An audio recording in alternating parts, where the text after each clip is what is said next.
course, the pudding that we all associate with Charles Dickens is the wonderful Christmas pudding. Interestingly, if you read A Christmas Carol, which is what made the Christmas pudding famous, you won't find a mention of Christmas pudding. What you'll find is plum pudding. Now, plum pudding is what everybody called this wonderful, warm, celebratory dish. And the Brits were incredibly proud of it. Dickens took this idea of a celebration dish and he anchored it to the day, to Christmas Day itself.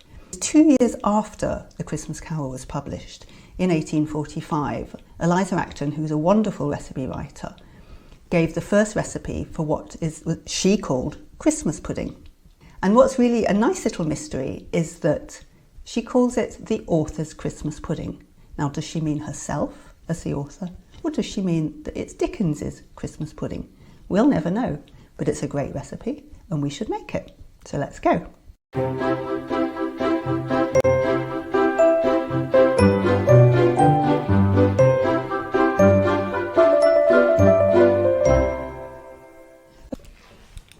So our pudding has been boiling for about 3.5 hours.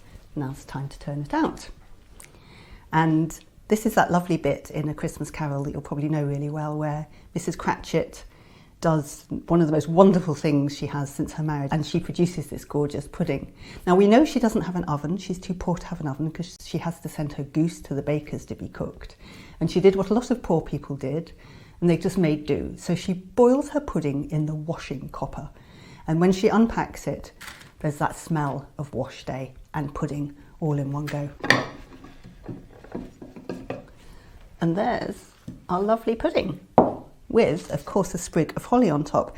It's lovely in A Christmas Carol when Mrs. Cratchit comes in proudly bearing her Christmas pudding, and she's poured brandy on it and it's ignited, but she's also got some holly on top. Now, obviously the holly would burn, and it's one of those rare instances when Dickens doesn't get his domestic details quite right. But on the whole, his knowledge of cooking and housekeeping, what went into a Christmas pudding, was pretty good for a Victorian man. And of course, we're indebted to Dickens for really making us feel that Christmas pudding belongs to Christmas Day, and it's something that we can all share and all enjoy on the same day together.